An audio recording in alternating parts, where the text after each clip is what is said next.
Okay, did you ever wonder, what should I use as a backdrop? What backdrops can I use? And way more? In today's Behind the Closed Doors, we're gonna take a look at what I use as a backdrop and give you some ideas what you might use as a backdrop in the future.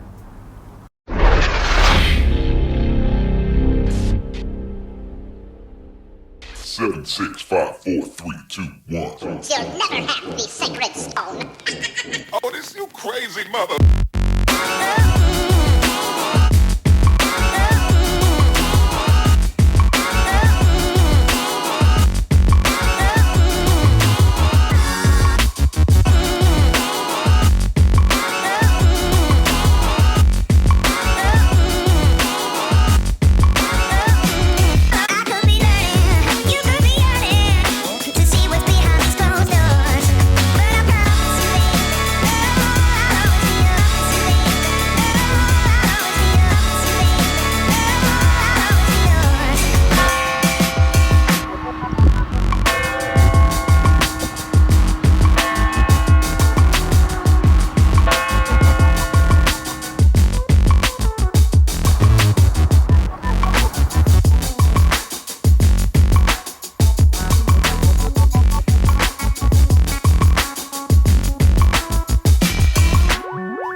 Okay, so we arrived in the studio, and as mentioned before, today in this Behind the Closed Doors we're going to talk about backgrounds. And why backgrounds?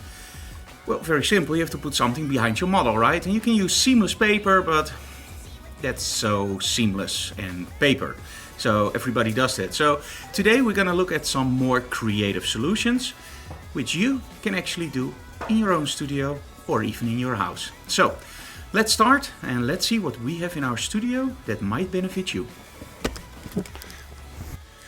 Okay, now one of the first things that people notice when they come in our studio is actually the walls. And let me turn around and I can show you what I mean. All our walls have a separate theme, color scheme, and they're all painted and they all have structure. And structure is really important because structure creates three-dimensionality when you light it from a side. So a plain wall can be interesting, but if you have a little bit of structure, that really helps out the shot. But if you don't have a studio with big walls and you can't do it at home, there are more solutions. Okay, now when you're at home, you probably have walls. And walls you can, of course, cover with wallpaper. So that's something you can do at home. But if you have a studio, you can actually also create movable walls, like these. Just put some wheels under them, put some wallpaper on, and if you're smart, you can even turn them around. And voila, you have a different background. Now there's a little bit of a problem under here. And you can solve that like this.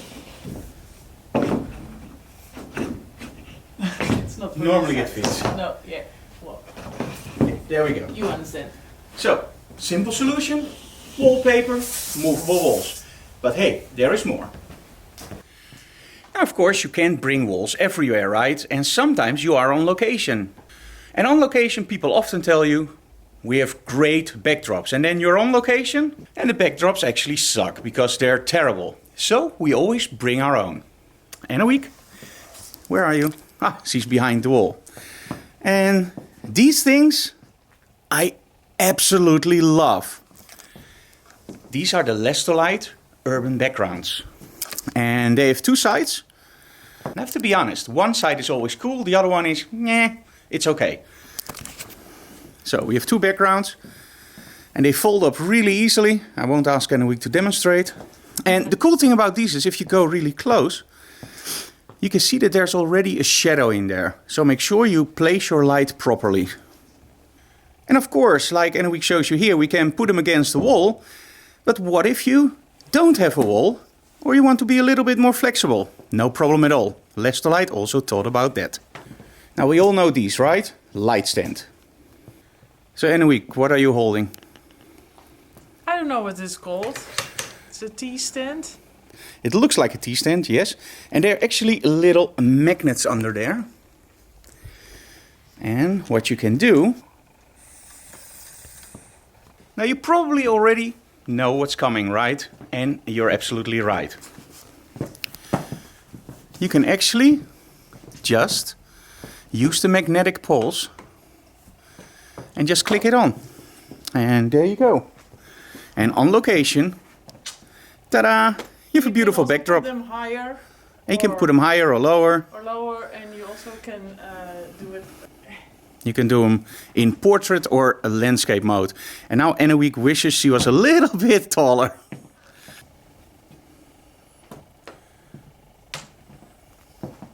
And now we have it sideways. Cool.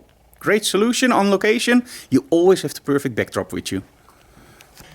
And Anouk has another great tip for you guys. It's also great for the model to change. Check it out.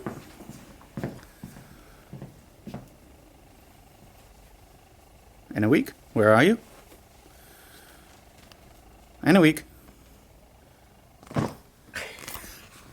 I think this part is gonna stay behind the closed doors, guys. Ooh. And this is actually how they are in the back. Now normally there's only one, but how many do we put in, Anouk? 2. We put 2 in. But don't try that at home, but 2 is doable. And of course, like every studio, we still have the seamless paper. We have a 10-roll system here from Manfrotto with chains. And this is the perfect black backdrop. This is actually just a curtain, but it absorbs the light. So we don't use any paper there, but just a curtain. And if we open up the curtain, we actually have a white wall behind that one that can also function as a backdrop. Okay, let's do some quick Q&A on backgrounds. Now, I posted this yesterday, so that's actually when I decided to make this episode. So we got some questions. Do you have a tip for getting a background, I believe she means like fabric, really straight? Yes. There's a very simple trick. If you have like wrinkles in your background, use a water sprayer for plants. Make it wet and just leave it hanging there for about 1 or 2 nights and you should be fine. Let me see. Hello Frank, you're using mobile panels as paper. Do you use them for specific applications? There are also vinyl backgrounds. What do you like of those? You know, a background is a background. It has to fit the story I want to tell, and I don't have any opinion about vinyl. We use it sometimes. It's very, very straight. I don't have one myself. I had one in the past, but I found it very cumbersome to always roll it up and store it. We do have vinyl in the studio, by the way, and that's what we use on the floor to create a different floor effect. Okay, so in your background there's a lot of color variation from light to dark due to light fall off. Yes, how do you retouch that? Are there any colors that are not fit for model photography or colors that are very fit? Okay, colors that won't work. No. It depends on the clothing your model wears, it depends on the model and again on your story. Now, I'm not a big fan of the lighter backgrounds, but sometimes I love the lighter backgrounds, especially with one spot on the center. Really flat lighting creates a beautiful effect. Look at the work of, for example, Jill Greenberg. Really, really cool. Green is one of the colors that I hardly use. You can use it for example, chroma keys, but then even I prefer blue. So green is the one color I'm a little bit hesitant about for using. The other question was the light fall off and retouching.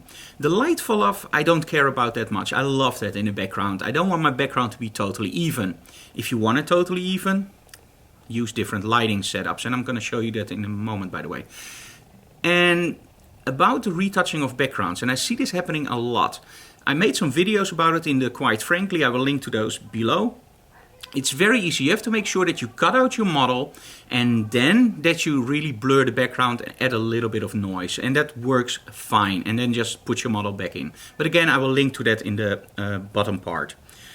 Okay, so that's about it for now. And I want to show you the stuff that we use to light our backgrounds very evenly, because I think that can help a lot of people and they're not that expensive. Now here we have the reflectors we use, and these I absolutely love for lighting backgrounds. They're from Ellingron. And I think they're actually meant for their umbrellas, but we use them for backgrounds, and the nice thing is they spread the light out very, very evenly across the background. So those, really, really highly advise them. Okay, back home, and I'm gonna edit this episode of Behind the Closed Doors. I hope you enjoyed this special edition about backgrounds. If you have any questions, feel free to ask in the comments below. And of course, subscribe to our channel. We will be back tomorrow, because tomorrow we have a cool workshop for PF Magazine. And hopefully this time everybody shows up. See you again tomorrow. Bye guys.